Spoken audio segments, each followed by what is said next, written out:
Esiet sveicināti, darbie dāmas un kungi, šajā video klipā, ko mums sponsorē mūsu ģenerāls sponsors KFC, un man šodien ir piebiedrojies Sidža.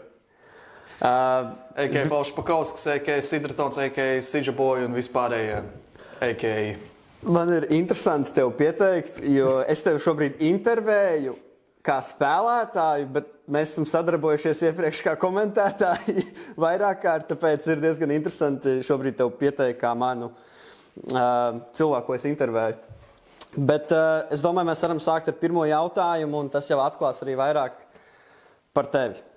Un pirmais jautājums pavisam vienkārši, pat nav jautājums īsti, pastāst vairāk par sevi un par savu komandu. Jā, nu tad es esmu Sids, Sidža, jaunā kliška. Es spēlēju komandā Lūši.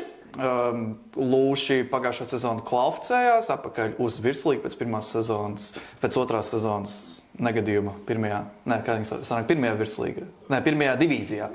Un mani uzrunāja tvītu ar tekstu "Mums vajag spēlētājs", un man bija tāds, es būšu jūsu spēlētājs.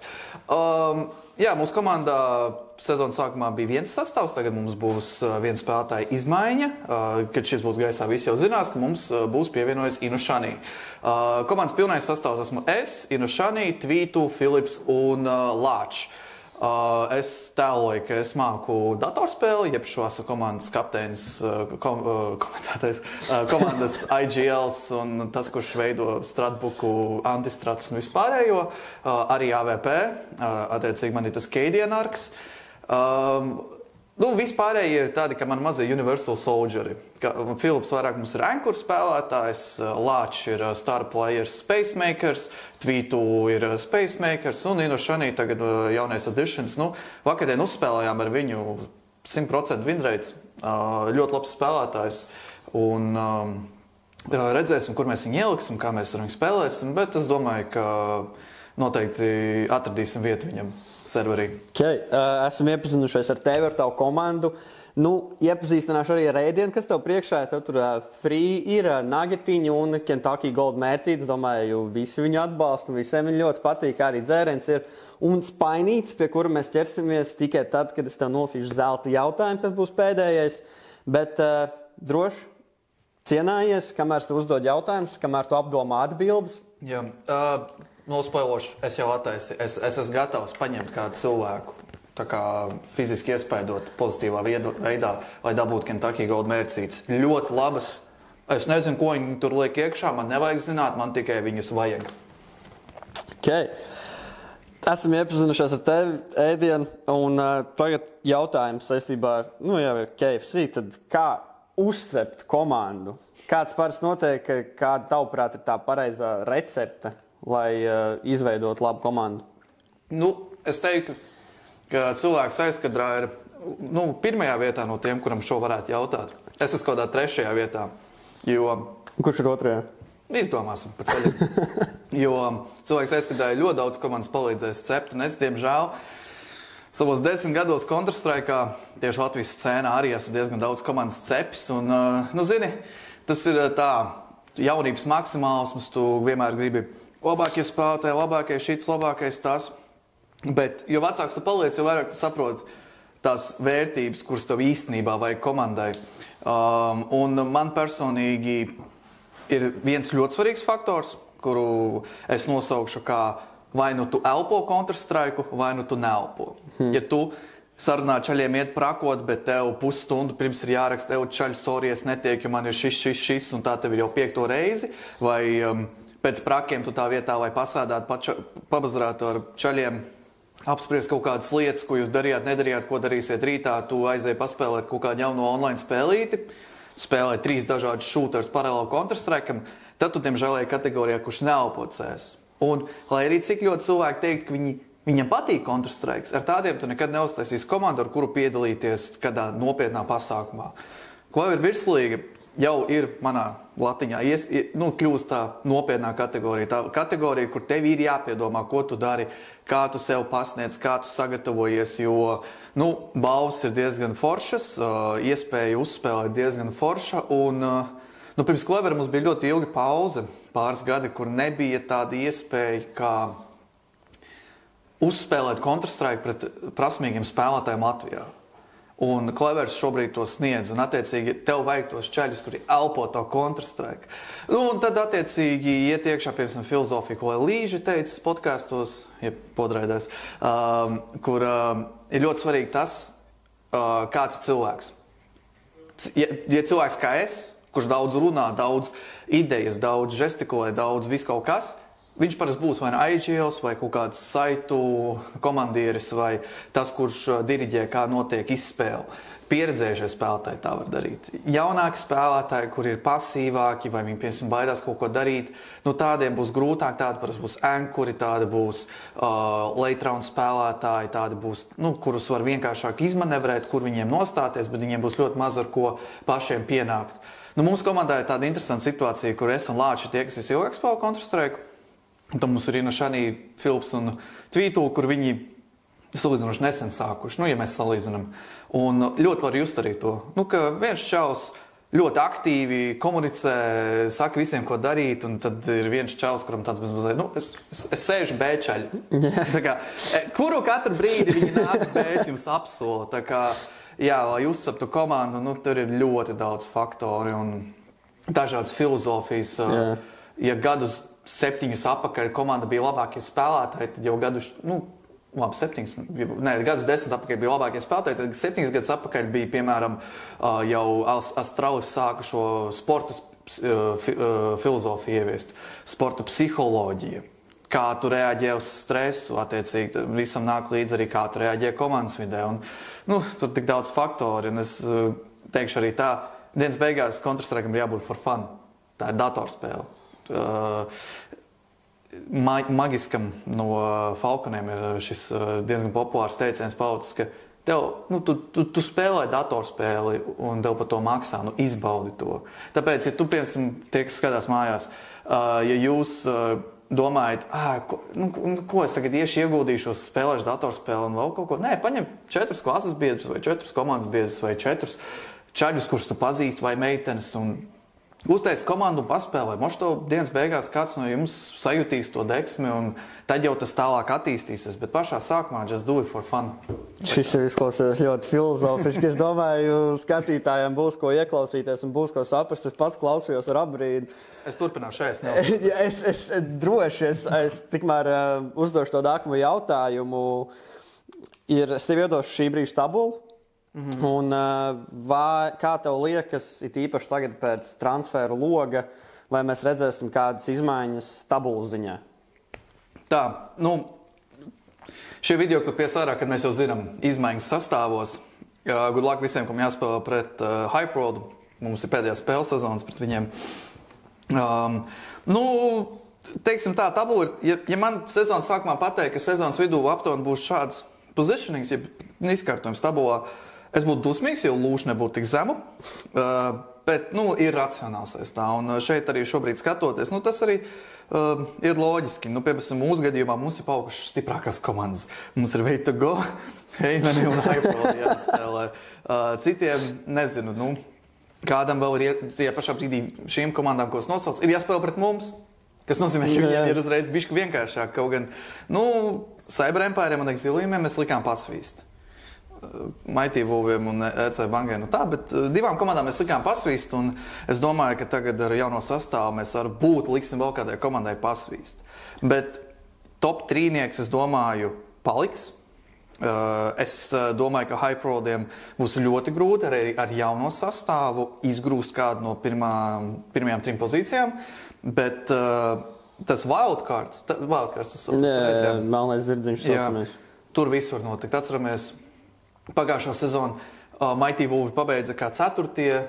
Bet viņi beigās zaudēja Haveniem, kur pabeidza kā 6. Un viņi tika uz LAN fināliem vai 5. Nu, jebkurā gadījumā viņiem bija jāspēlē 2 spēles, kamēr otrā komandai nebija. Tā kā tur viss var notikt. Exiliumi vienā spēlē zaudēja 13-1, otrā uztais comeback no 12-6, 12-7. Nu, viss var notikt, bet es domāju, ka top 3-nieks nemainīsies. Way to Go ir mīkslis, bet tajā pašā brīdī viņi ir ļoti spēcīgi individuāli spēlētāji. Rudam katru dienu Twitterī attais ir jauns highlights, ko Nipa komanda ir iepostojusi. Cyber Empire ir, arī, kad es skatījos un taisīju Antistratu, Cyber Empire ir visstruktūrētākā komanda, bet tas arī ir viņa mīnus. Var pačaksēt tiem, kas skatās mājās, jo tu skaties Cyber Empire, tad viņiem ir tā lieta, kas pietrūks jau daudzām komandām, ka tu neizveido conditioningu, un mums tas, piemēram, palīdzēja līdz brīdim, kad mēs zaudējām. Pret Haveniem nemācējuši spriest, bet es zinu, ka viņiem būs izmaiņas. Manuprāt, viņi pauks stiprāki. Pak zilījumiem nezinu, vai viņi pauks stiprāki. Hyperoads mēs jau izrunājām, un tad ir, Mighty Wolves un Banga, mēs tur esam. Tas ir pats svarīgākais. Kur pozicionē savu komandu sezonas beigās? Es atgādinu, ka man ir pret stiprākajām jāspēlē. Es domāju, mēs ļoti veiksmīgā dienā mums un pretiniekiem ļoti sliktā dienā varētu atņemt varbūt vienu kartu, bet realistiski es domāju, ka mēs paliksim šajā relegation spēlē. Pārspēlēs ar pirmo līgu. Jā, pārspēlēs. Un jāskatās. Varbūt arī tabulā notiks negaidītas lietas. Mums kaut kur sanāks kādu uzvara negaidīt. Viss ir iespējams, bet realistiski 7. pozīcija, ja pārspēles. Okay, labi. Tagad arī es varu dzirdēt, ka tev patīk filozofiski runāt un aizdomāties. Tad arī jautājums īstajā vietā, notikums tavā dzīvē, kas izmainīja tavu skatījumu uz pasauli, ja tas saucamais klikšķis. Vai tieši es varu pa Counter-Strike līniju? Jā, droši. Es nezinu, es parasti terapeitiem maksāju par to, lai stāstītu par savu dzīvi. Un pa Counter-Strike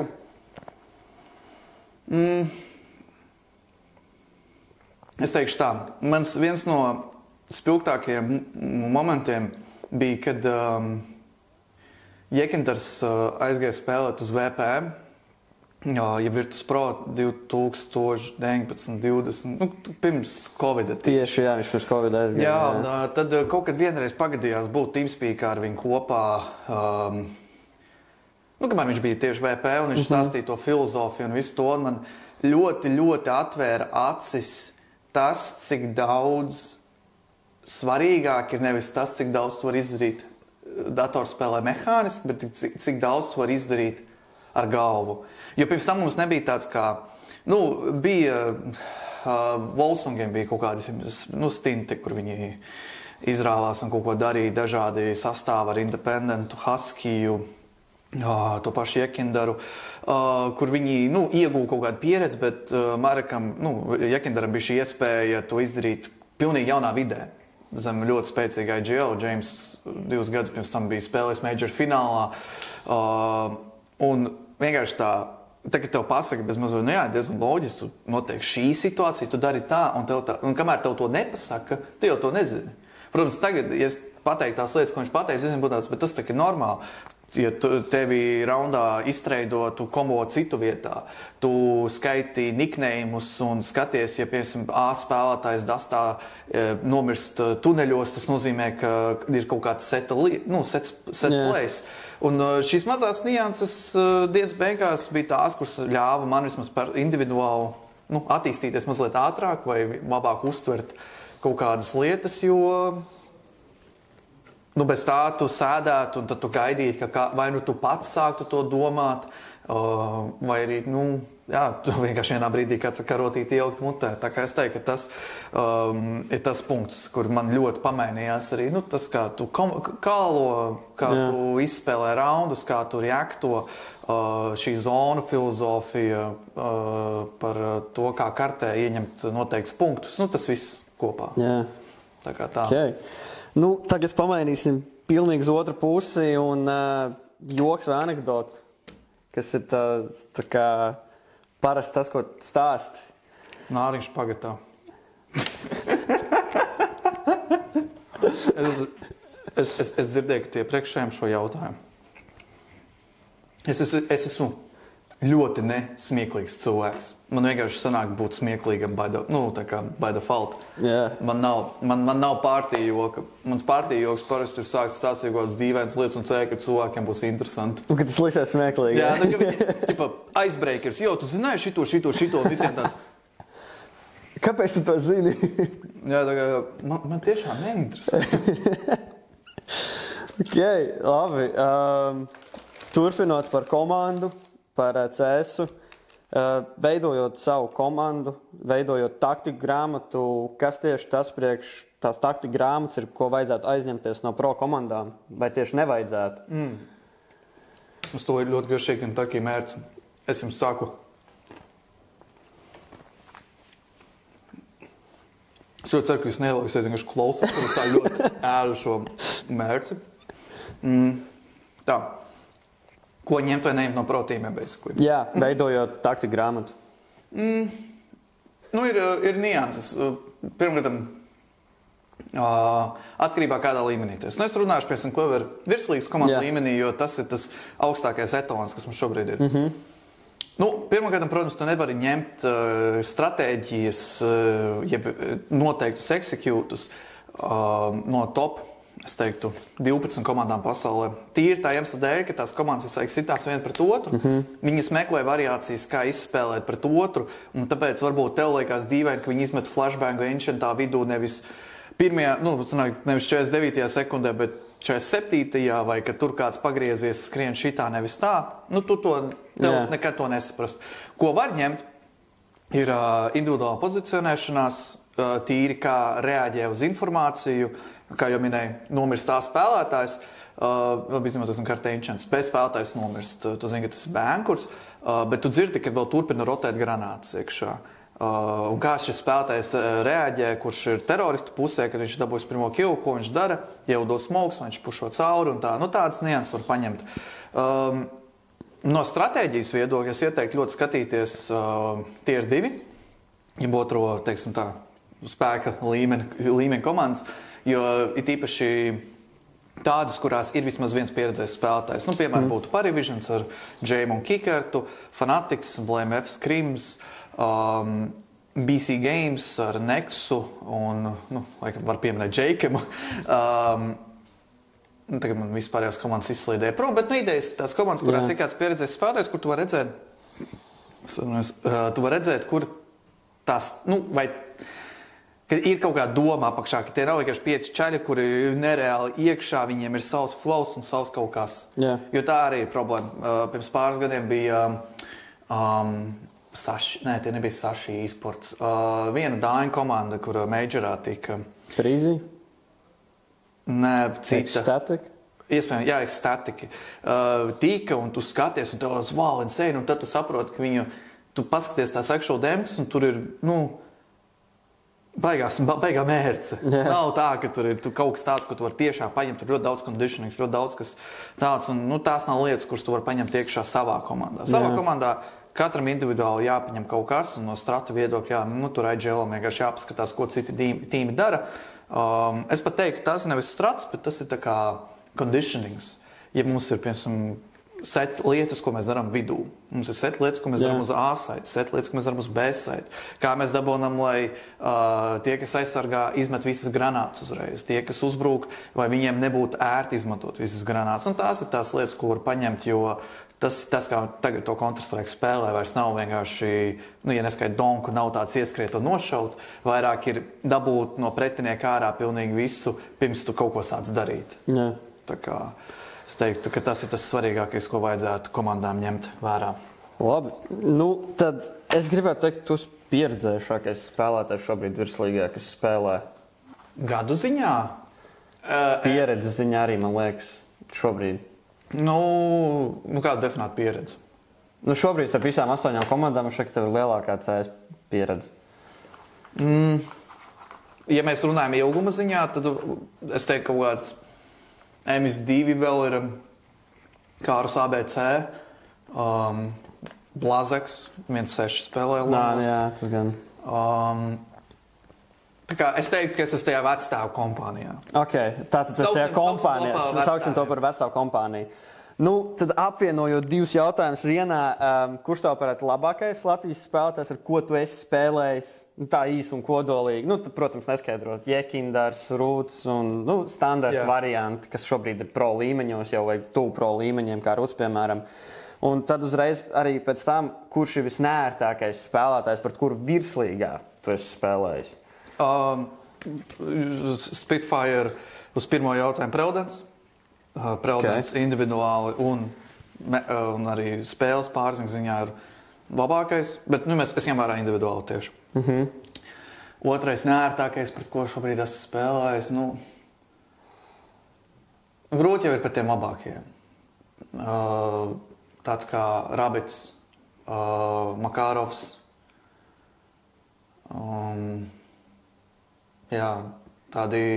tādi spēlētāji, kuri ilgi ir, tu zini viņa fiškas, bet viņi tik un tā atrod jauns veids, kā tevi pārsteigt, nesagatavot. Okay. Un pirms tam teica, ka ir prieks redzēt, ka var spēlēt Latvijas līmenī pret labākajiem Latvijas spēlētājiem. Nu, tad saistībā arī ar to jautājums, vai tāprāt šis, jeb Clever projekts nesīs augļus Baltijas vai Latvijas e-sportam? Tuvāko 3 gadu laikā, 3-5 gadu laikā. Es domāju, noteikti mums jau rekur bija tas Ajoks. Viņš jau arī kaut kādā Clever divīzijā kaut ko padarījās. Protams, aizskata cilvēks varētu precizēt, bet man liekas, ka es redzēju viņu vārdu kaut kur parādamies. Noteikti nesīs. Es domāju, ka jebkurš projekts, kurš ir vienkārši ilgtspējīgs, jau nes pienesumu, jo, ja tu spēj ilgstoši nodrošināt noteikti līmeņa kvalitāti, tas nozīmē, ka vienā brīdī būs kāds, kurš ņems to kvalitāti un pacels. Yeah. Tā kā īsā atbilde būs tāda. Okay, labi. Nu, tad jau var ķerties arī pie spainīša. Un tad tas arī zelta jautājums kopumā ar KFC spainīts, ja kas miksētais. Tur ir gan kājiņas, gan spārniņi. Tā kā nobaudu, kamēr tu padomā. Es jaunu Kentucky Gold tieši šim spainītam. Kamēr padomā atbildi, kāds būtu tavs perfektais vistas sandvičs, ja burgerītis, kādām jābūt tā sastāvdaļām iekšā? Perfektajā vistas. Vistas, jā. Noteikti maizei un Kentucky filijai, jo es neesmu nekādu tur, man personīgi wings un kājas no tā, es esmu filēčāls, sinepju mērce, ir tīpaši graudēno sinepju kaut kāda, salātlapa, liels tomātu heiters, man nevajag tomātus. Un es domāju, ka šis varētu īstenībā būt sleeperpiks, bet karamelizēti oņeni, kā sīpoli. Jā, tur es tev piekrītu. Kopā ar sinepju mērcīti, tāds, un tu tā visu saliec kopā. Tas izklausās tādam smash burgerim tādam. Smash ar vistu būtībā, jā. Tā kā jā, es teiktu, ka mans tas secret sauce un Kentucky Gold mērce, protams, bez tās mēs nekur neejam, bet mans secret sauce būtu karamelizēti sīpoli. Mēs runājam par komandas cepšanu, runājam par perfekto sandviču. Tagad tas tavs perfektais sastāvs virslīgai. Mēs varam izmantojam tikai virslīgas spēlētājs. Virslīgas zvaigžņu spēlētāji. Tā kā šis video jau ies gaisā, tad mēs visi zinām, ka Preldens jau būs ielās. Tad tas noteikti būs Preldens. Tas būs mūsu entries, mūsu agresīvais spēlētājs. Mums vajag ļoti spēcīgi AVP, mums nav tālu jāskatās, tas būs Ruts. Tad mums vajag IGL, es gandrīz uzvarēju 2 labas komandas, es pieliku sev tajā IGL pozīcijā, man nav jāšainos, man ir tikai jāsaka, kur jāiet. Mums vajag spēcīgu ankuru, viens no spēcīgākajiem ankuriem Latvijā, uzvarējis Beslā vairākos vietējos turnīros, Viskas, domāju, daudz būs aizmirsuši, cik viņš īstenībā ir spēcīgs spēlētājs. Un mums vajag piekto, mums vajag to džokerīt. Grūti izdomāt. Es tagad uz sitienu nevaru izdomāt. Man visi bija skaidri. Es šo jautājumu jau dzirdēju pirms tam. Es zināju, ka būs šie 4. Kas mums ir piektais? Ko mums vajag? Mums ir ankur. Mums vajag to vienu eksplozīvo, to vienu X faktoru. Un mūsu X faktors būs spēlētājs, kurš es esmu ļoti dusmīgs, ka vairs nespēlē tik nopietnu Counter-Strike. Žanis. Žanis būs mans X faktors. Žanis, tas gan varētu būt lielais X faktors, jā, tur es tev piekrītu. Bet paldies, ka ieradies uz šo sarunu un ka izbaudīji KFC gardumus un Kentucky Gold mērķīt, kur jau vairāk reiz nopārdēju skatītājiem. Tāpēc skatītāji, paldies, ka pievienoties šajam video un pievienoties arī nākotnes tiešraidēm un tiekamies tad jau spēlēs ar Paulu, jeb Sidu, jeb Sidratonu, jeb Sīdžu, vienalga saucat kā gribat. un pārējiem spēlētājiem, pārējām komandām tiekās. Lūši up!